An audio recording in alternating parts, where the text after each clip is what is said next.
Our thinking is our life. Think positive, stay positive. எப்பொழுதும் மகிழ்ச்சியாக இருங்கள். நன்றி செலுத்துங்கள். நம் எண்ணங்களே நம் வாழ்க்கை. எப்பொழுதும் அதில் தெளிவாக இருங்கள். துருவ நட்சத்திரம்.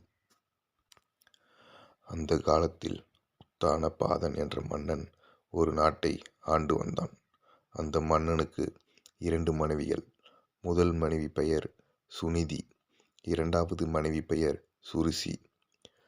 முதல் மனைவியின் மகன் துருவன், இரண்டாவது மனைவியின் மகன் உத்தமன். மன்னன் உத்தானபாதன் இரண்டாவது மனைவி சுருசி மற்றும் சுருசியின் மகன் உத்தமன் மீது பாசம் கொண்டிருந்தான்.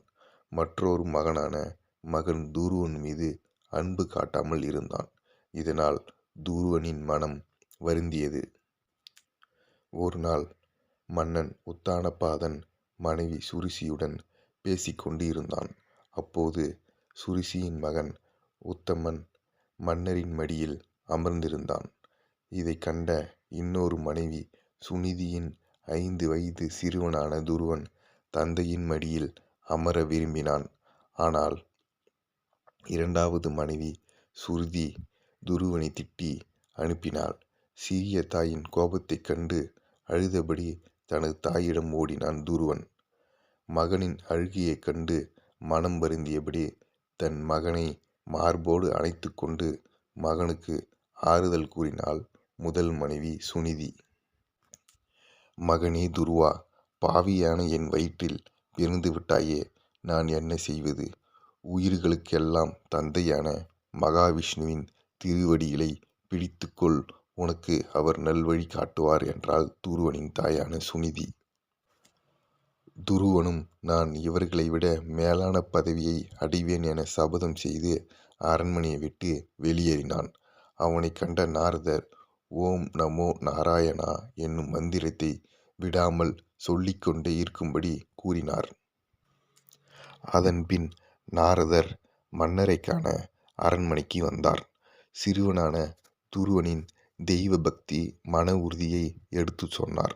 இளைய மனைவிக்காக பெற்ற மகனிடம் அன்பு காட்டாமல் இருந்துவிட்டேனே என மன்னரின் மனம் வருந்தியது. முதல் மனைவியின் மகன் துருவன் காட்டில் தவத்தில் ஆழ்ந்து இருந்தான்.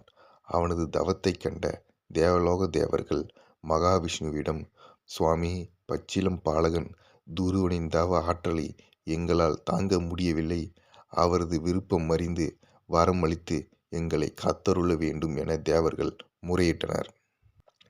உடனே பூலோகம் புறப்பட்ட மகாவிஷ்ணு, குழந்தாய், தேவர்களுக்கும் கிடைக்காத அரிய வரத்தை உனக்கு அளித்தேன்.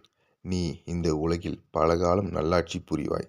பின் வான மண்டலத்தில் நட்சத்திரங்கள் ஆட்சி புரியும் துருவபதம் எனும் உயர்நிலை அடைவாய் என வரம் கொடுத்தார். விஷ்ணுவின் அருள் பெற்ற துருவன் பெற்றோரை காண அரண்மனைக்கு திரும்பினான். மகனை கண்ட தாய் சுனிதி மனம் மகிழ்ந்தாள். தவறை உணர்ந்த மன்னரும் அவனை கட்டித் தழுவி அன்பை வெளிப்படுத்தினார். மன்னரின் காலம் முடிந்த பின் துருவனின் நல்லாட்சி தொடர்ந்தது. வாழ்வின் இறுதியில் வான மண்டலத்தில் துருவன் நட்சத்திரமானான். இதுவே துருவ நட்சத்திரத்தின் கதையாகும்.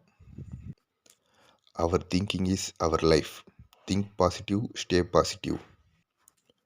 எப்பொழுதும் மகிழ்ச்சியாக இருங்கள். நன்றி செலுத்துங்கள். நம் எண்ணங்களே நம் வாழ்க்கை.